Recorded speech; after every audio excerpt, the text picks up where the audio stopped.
recording now, and we will proceed. So thank you very much for your attendance. So firstly, just wanted to set the scene and give a little bit of background to this webinar and the problem we're looking to solve. So firstly, we do have a number of environmental data points that we collect and that you're asked to report. You may have been asked through the investor program or through our supply chain program, but essentially the lever is the same. It's an authority group requesting information from you as a company. Because it's a standardized request, we're looking to reduce the burden. This is for yourselves because you can provide one set of answers to anyone who is asking for this information. So we see a few examples on the screen of some of the investors who are requesting information, but also some of the who might be your customers if you're part of the supply chain project.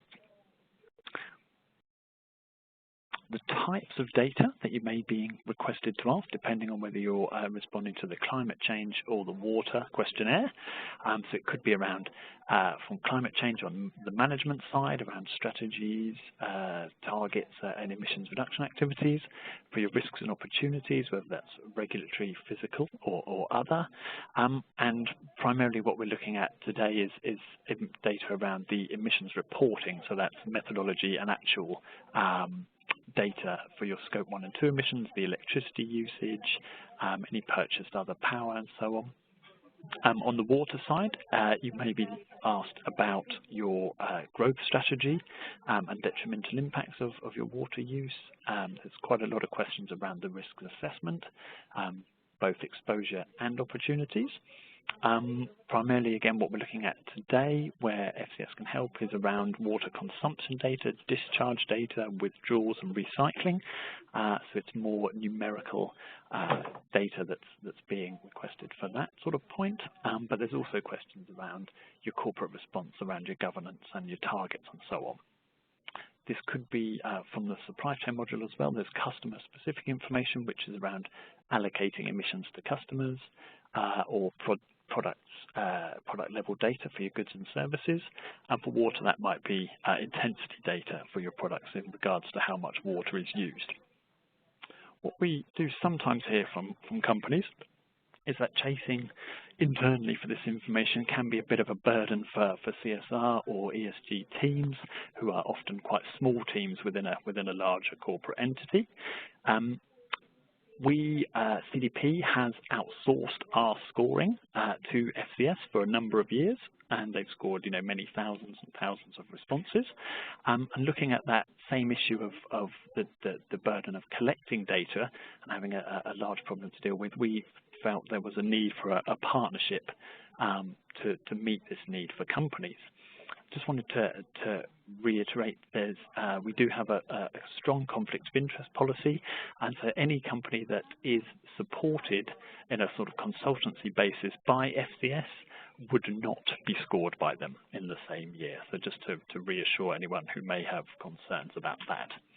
We see in those couple of speech bubbles that kind of makes clear that the issue we're looking to deal with here is that collecting of emissions data from all your facilities is time consuming and can often distract you from the role of actually trying to reduce your emissions. There may also be language barriers and so on when trying to gather this information from your regional offices. Having put that question out there, I will hand over to my colleague at FCS, Greg Scandrett. I'll just make you the presenter, Greg. First of all, hang on 1 second, I'm just going to get your slides open. Excellent. And then I'll give you the presenter rights. I'll pop myself on mute again, so just to remind you, if anyone does have any questions through Greg's talk, please do use the chat function and address your questions to host and presenter. Thank you very much. Greg, over to you. Great. Thanks, Daniel. And again, thank you for everyone joining this webinar today. As Daniel mentioned, my name is Greg Scandrett, and I'm with FirstCarbon Solutions. We're talking about data today, and specifically the process by which we collect and capture, analyze, and process data for your CDP disclosure, or really any reporting scheme. So data is central to a sustainability program. That's sort of, if you will, self-evident, whether it be Scope 2 purchase power data from your existing ERP system, whether it be fuel usage information from a production system, or Scope 3 emissions, Scope 3 data from, for instance, your supply chain or an LCA analysis. So data is central, but it's affected by a number of things. And FCS is a process to take on all the tasks necessary to identify, capture, and manage that data for your CDP disclosure or any other reporting scheme.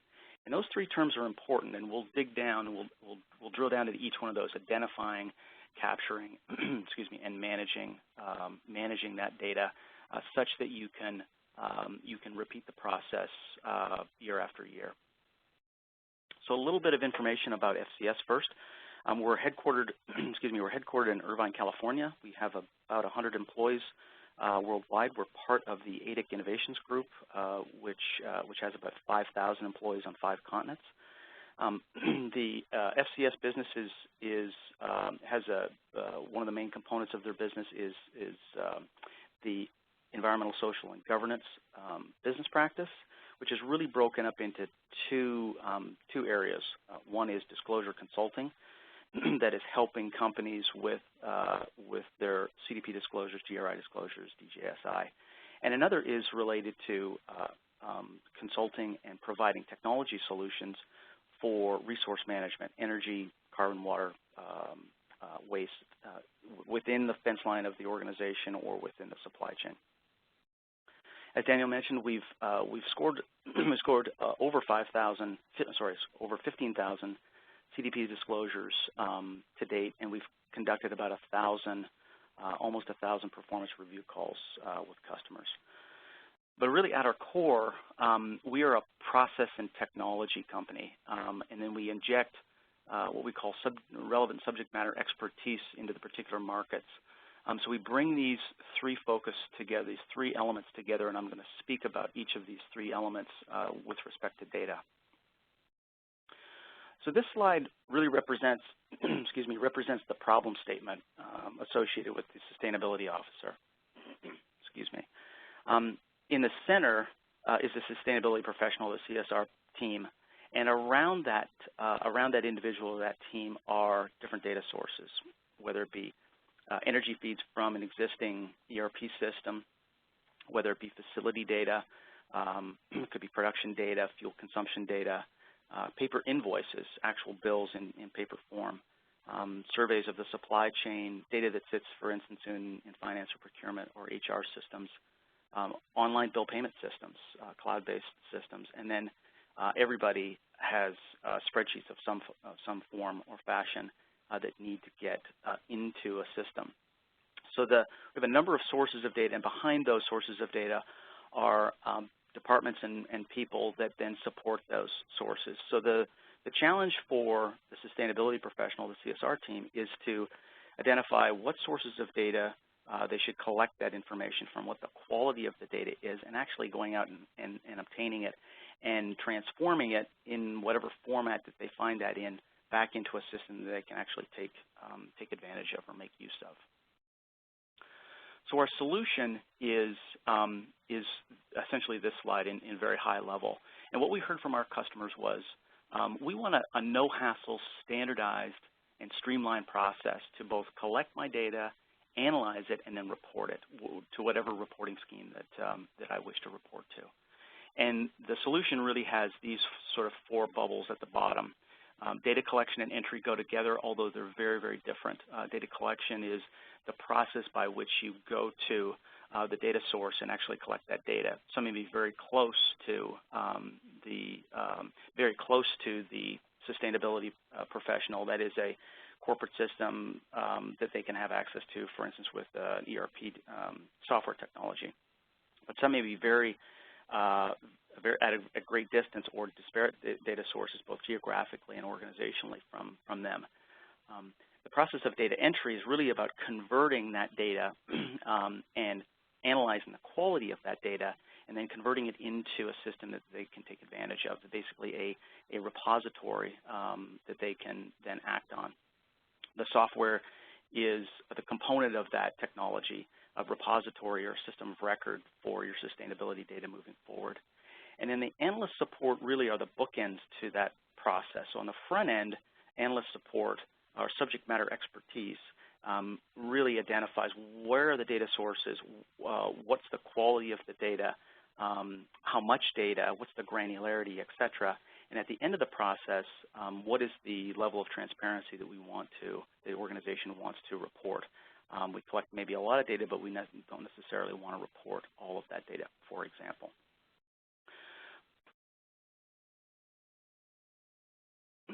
So we've distilled this down into essentially this graphic, and I'm going to drill down into each one of these different dimensions.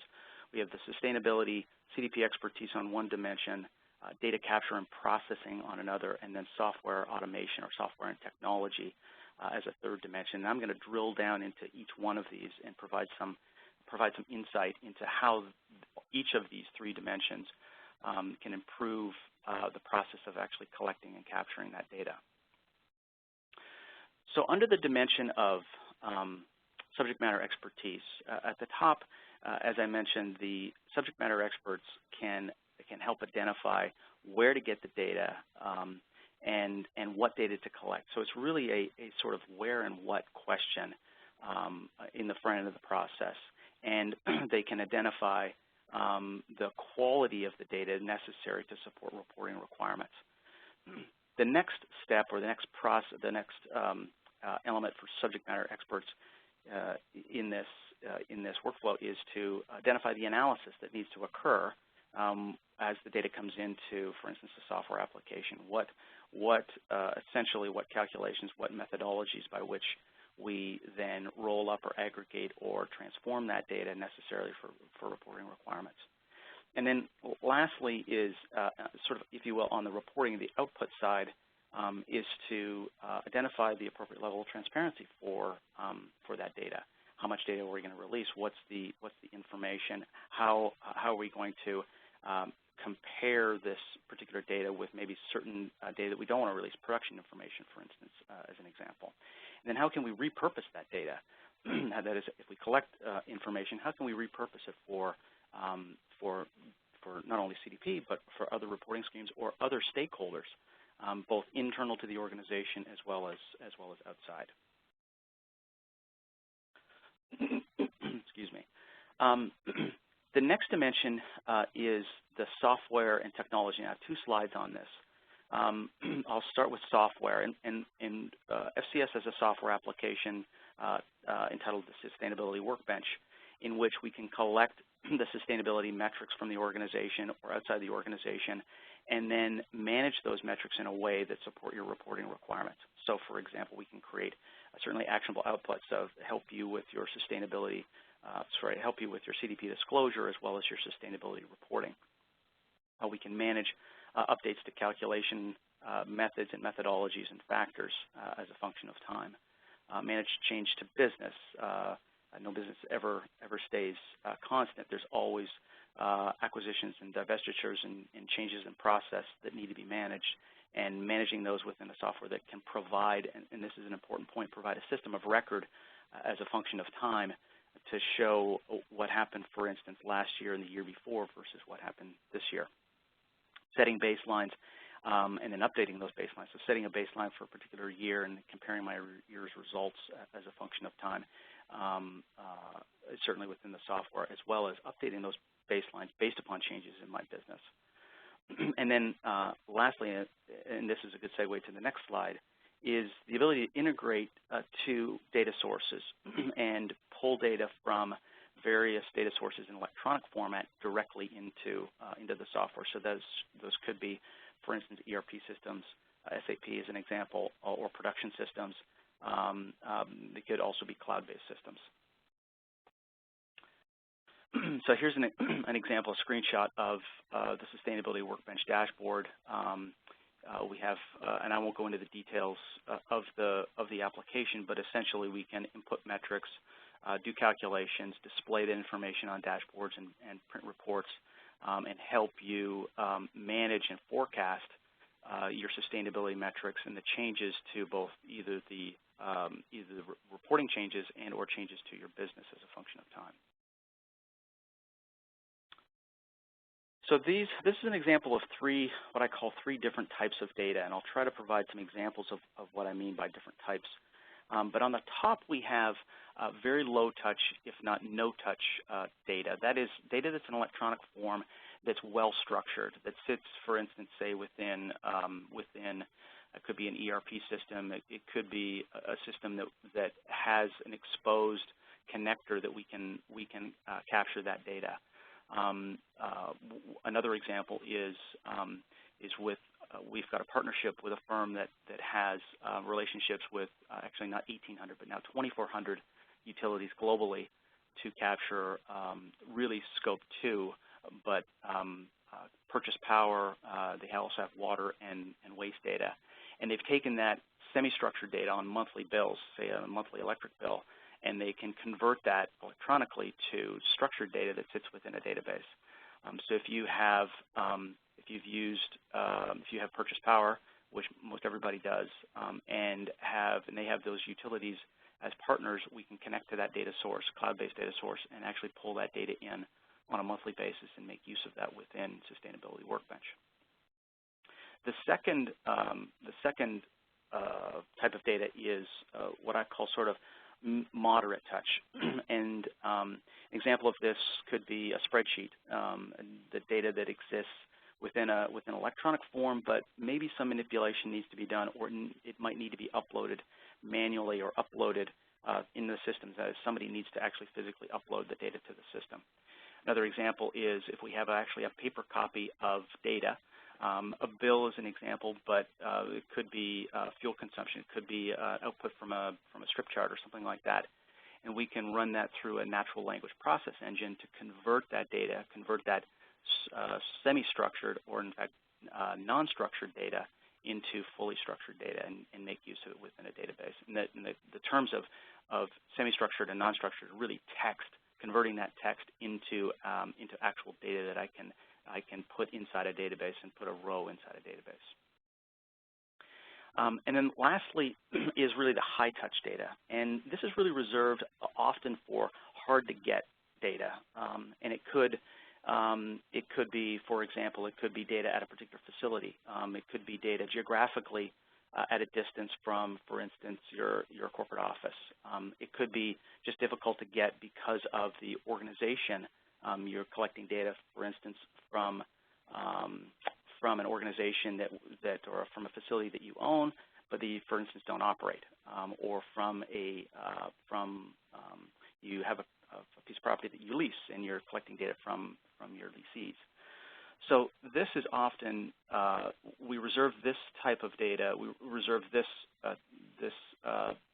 category really for our BPO process, our business process outsourcing group, in which we'll effectively put a person on or a group on collecting that data on a systematic basis, on some type of granularity, usually monthly, but it doesn't necessarily. It could be weekly, could be quarterly, could be annual. And we'll go out and chase that data down. We'll bring it into the process. We'll evaluate the quality of that data. We will run some tests on it, and then we'll convert it into a form that's structured, and then we can drop that into Sustainability Workbench. Now, throughout all of this, our customers have really said to us, Greg, what I want is a process by which you can collect the electronic data, low touch, and even some of the sort of more moderate touch, and focus on the high touch. But I want all the data to be in a timely manner and at a certain quality. And really, once it gets into the system, I just want the system to work. That's sort of, if you will, the no-hassle process of this solution. Is that I don't want a 90% or an 85% solution. I want a 100% solution. That is, I might be able to get 80% of my data electronically, but the last 20% is really difficult. Can you help me with that? And once the data is in Sustainability Workbench, then it looks essentially like any other data, and we make sure it's of a quality that matches the customer's needs. So what types of data are we talking about? And this is just an example on the slide. Certainly, Scope 1, fuel combustion, your direct combustion metrics, Scope 2, purchase power, electricity, steam, heat, etc. All of the Scope 3, the 15 Scope 3 metrics, as well as any other data source. So it could be business metrics that you want to normalize the data by, production, for instance, square footage, as an example, but maybe anything else that you want to track. You want to normalize your carbon emissions by that metric, but you may want to do a correlation between production and your current water usage or your current waste consumption or your current energy usage. And then certainly the performance and offset programs. If you have energy efficiency programs or carbon offset programs, we can manage that data also and bring that data in to match that up against your current carbon or energy or water program. But all these metrics are managed within a system that sort of is underscored by the fact that there are changes in both calculation methodology as well as changes in your business. So calculation methodology is changing, factors are changing, as well as you're making acquisitions and you're divesting assets and you're changing processes. So this slide sort of summarizes, if you will, those three dimensions. It's about using technology and process and subject matter expertise. So the subject matter experts really focus on the beginning of the process and the end of the process. What data do we collect? What's the quality metric? What's the quality parameter by which we want to strive for? What's the granularity? What's the frequency of that data? And then from a technology perspective, how do we standardize that data? What units of measure are we looking for that data in, for instance, to drive recurring efficiencies? So next year's reporting season is easier and more cost-effective than the previous year. That's the goal of technology and automation and software, is to drive, if you will, drive down that cost curve such that your overall program is becoming cheaper to operate.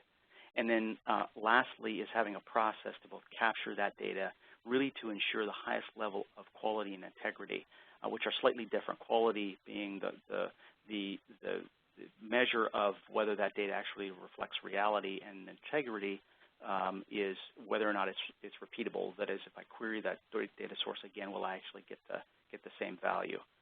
So those three elements, or those three dimensions, sort of act together to support the program's objectives. So this is an example of three different companies, very different companies, that have purchased different services and different products from FCS in really support of similar objectives or similar types of programs.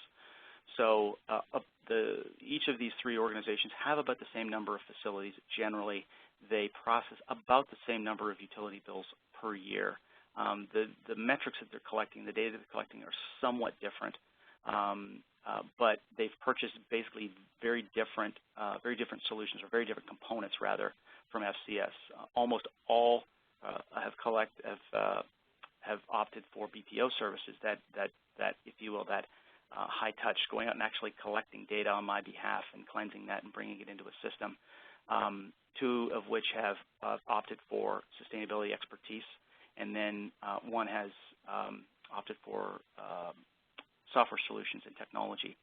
And really what it comes down to is what are the objectives of your program? What are the objectives really specifically about the data collection and capture process that you want to improve? Is it that hard to get data? Is that what's causing you some frustration?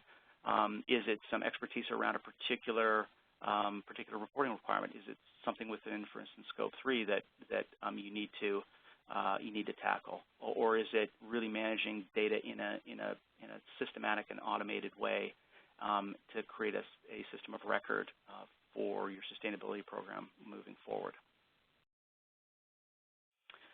So, with that, what do we generally look for in terms of scoping and engagement and identifying really a cost for a project?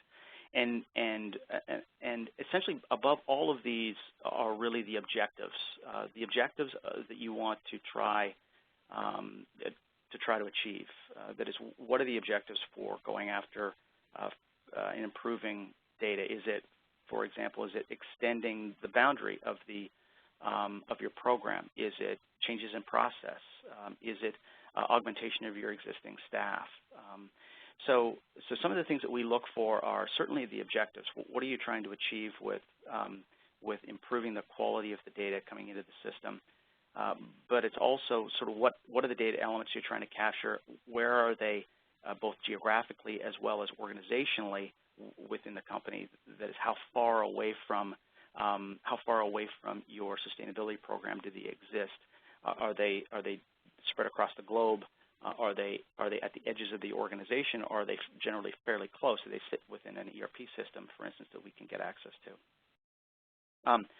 What are the number of facilities and types of users that are part of the solution? And then what are the reporting requirements?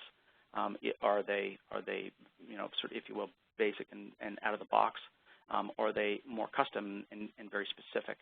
And then are there any additional consulting services that you would want in terms of CDP performance improvement, but also anything in terms of your Scope 1, Scope 2, or Scope 3 calculation methodologies?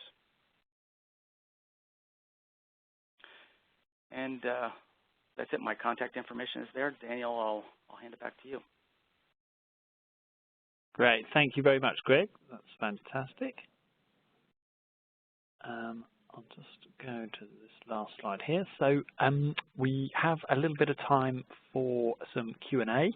So we've had a couple of questions in. I'll just give a couple of moments while I just ask these first two questions. If anyone does have any further questions to ask, please use the chat function and address it to host and presenter, and we'll answer those. But yeah, the first question is probably the sort of the boldest. Is, someone has asked, how much does it cost? Is there any way you can give a sort of indicative range? So that's probably a key one you get asked all the time. Yeah, it's tough to give a cost without knowing a lot, without knowing really much about the type of data and where it's located and the objectives. So there's a pretty significant change, a difference between sort of the high and low. It's very difficult to identify where the cost would sit. But for instance, we could have a fairly complex organization, many facilities, geographically dispersed, that have their data really well centralized, and the cost is actually relatively low, versus a smaller organization that's, or not necessarily even smaller, but a less complex organization, say for instance based all in one particular region, that has their data dispersed to their facilities, that might be actually quite a lot more challenging to collect. So that's a really difficult question to answer, but with a little bit of dialogue, we can hone in on that fairly quickly and be able to answer that. Great, thank you. So we've had a question. So would a typical outsourcing engagement be an ongoing one, or oops, sorry, it's just jumped off the screen, or a one-time affair during the year during reporting season? So yeah, yep. Is it a one-off or an ongoing thing? Yeah, could be both. We've done both. We've done one-off in terms of one-off, not only right before reporting season, but also just one-off in general. Basically, get the company started with a backlog of data. We've done, and we do just around reporting season, and then we do an ongoing engagement every month. We get, for instance, invoicing that gets posted up, and we'll process that. Clients that process that do a QA check and post that in. So it's really any of those approaches would work. Just depends on the client requirements. Exactly. So, okay, so another one. What is the smallest size organization that FCS has got using the Workbench software? That's a good question. I think the smallest is probably just a couple of facilities. It's very cost effective in terms of managing that data. It can be just a few facilities, and it's really the pricing for Workbench is structured such that there's really no large upfront cost. It's based really on a per facility or per user pricing model. So the cost can be very effective for smaller customers, and it can be as it scales. There we get into sort of more enterprise pricing, so it can be cost effective for larger customers also. But there's no really smallest size. But if from my memory, I think it's probably about a couple of facilities is generally our smallest customer. Great. Okay. Another one is, and this may be a similar answer to the cost sort of question, but what would be an estimate of time saved in CDP reporting from companies where they've implemented your services? Whether you could do that specifically for CDP or for wider reporting as well, but yeah, a time savings. That's a good question. It's very related to cost, but that's a good question because again, it depends on the complexity of the data. But I'll give you sort of a percentage if I can do this, a very rough. So for instance, if it took a certain period of time to collect that information, we can generally improve upon the time necessary to report to CDP by probably 25 to 50%.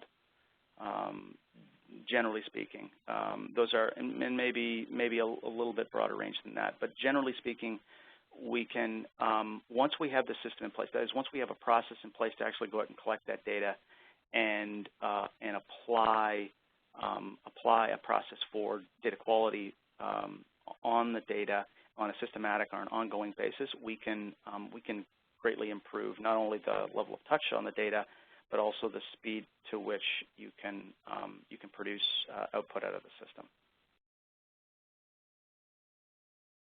Great, thank you. Okay, the next one. So I'm scrolling down.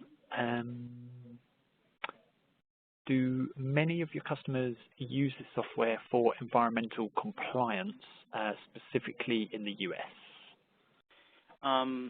We do have a number of customers using it for environmental compliance. So, for instance, for like Part 98 compliance for EPA, traditional greenhouse gas reporting. So we do definitely have customers using it for that in a variety of different industries, durable goods, oil and gas, et cetera, in addition to more traditional sustainability metrics tracking. Great. Question from actually the same person. Are there customized reports and dashboards available besides the reports just needed for CDP? So, for example, reports for Dow Jones Sustainability Index or other internal reports? Yeah, let me take those in turn. So are there other reports and dashboards that are available in addition to CDP or DJSI? Absolutely. And in fact, one of the things I didn't touch on is we have a, if you will, a off-the-shelf dashboard functionality within the application, but we've layered on business intelligence tools, namely ClickSense, onto the application to provide really rich intelligence, really rich visualizations to the application, so you can really develop any type of chart or any type of dashboard that you'd want going forward. And in terms of, and then they could be tabular reports. You could dump that data basically to a table within the same ClickSense and output that, save it, and output that to hard copy or to a spreadsheet or whatever you want to report that out. So there's some very rich visualizations that we have within the application. So certainly we're not bound by a certain set of standard reports or a certain set of canned reports, but we do have canned reports that support or standard reports that support different reporting schemes. Great. Okay. I've got one question about sort of from the stronger touch there at the outsourcing element. So if you a couple of questions, different people but sort of related. So can you collect from Asian facilities across Asia? And the second question was around if you've got multiple locations, none of which would deal with English language. How is that manageable for you guys? It is. So both of those, essentially both of those, we can manage. We have customers that have Asian facilities that not only have Asian facilities, but their facility personnel do not speak English. So we actually have personnel that speak in their native language. We don't translate. So we can collect that information and interact and communicate with the facility, for instance, in their language, and have a deal with, for instance, any data quality issues that may exist. So sort of in summary, we definitely have customers that have facilities within Asia currently, and we can handle and manage the fact that facilities don't have or don't use English as their native language. Great, thank you. And there's a question, one more for me, which is if FCS is providing consultancy and data management services, who then does the CDP scoring for that company? So yeah, happy to take that one. Essentially, we have probably about 18 different scoring partners that we use globally. FCS do the majority of that work, but we do have a number of other accredited scoring partners who maybe just do the scoring in one particular region, whether it's Japan or Brazil or wherever it might be. So we would just take put that score for FCS as part of their scoring contract, declare anyone they have working on consultancy services with. We then just arrange with one of our other scoring partners who've been through exactly the same training to then follow up and do the scoring for that other company. So hopefully that answers that one. Just scroll down. So I think I'll make this the last one unless there's any others. So last chance to get it in. So last question around if there's more complex emission sources, such as transportation or sold products where there's no primary data available, how would you go about sort of working on getting those into a dashboard or something? I guess that might be the sort of one that would come out of an actual in-depth conversation with a potential client to look at the requirements in more detail. But I'll put it up to you anyway, just because it's been chatted. No, that's exactly right, Daniel. I think we'd need to have a quick conversation on exactly the parameters around that particular data and what you're trying to achieve. We would probably sit down with one of our CDP experts and or sustainability experts and have a quick conversation about that data in terms of the ability, or not only the objectives, but the ability to then either collect or estimate the data necessary for calculations for reporting. Great, thank you. Okay, so I think that's the last of the questions. So thank you very much for your attention this afternoon. Thank you, Greg, for a great presentation. Hopefully that's been, I think, judging from the number of questions, that certainly has been of interest to a number of people. What we'll do, the follow-up steps, is we will be sending out the slides and this recording, so you'll have that as a reference if you want to share it with your colleagues or discuss a bit further. Certainly, I would recommend, if you are interested in taking this forward and getting a sense of how much it will, both cost you in terms of outlay, but also save you in terms of time in the short term, and again money in the longer term from saving that time, I'd recommend that you just set up an appointment with Greg or his colleagues and talk through your requirements, and they can get you an estimate pretty quickly. So with that, I'll say thank you very much for your time, and yeah, we'll be sending out that follow-up in the next day or so. So thank you very much, and in the meantime, if you have any questions, feel free to just email in to CDP. Thanks very much. Bye-bye.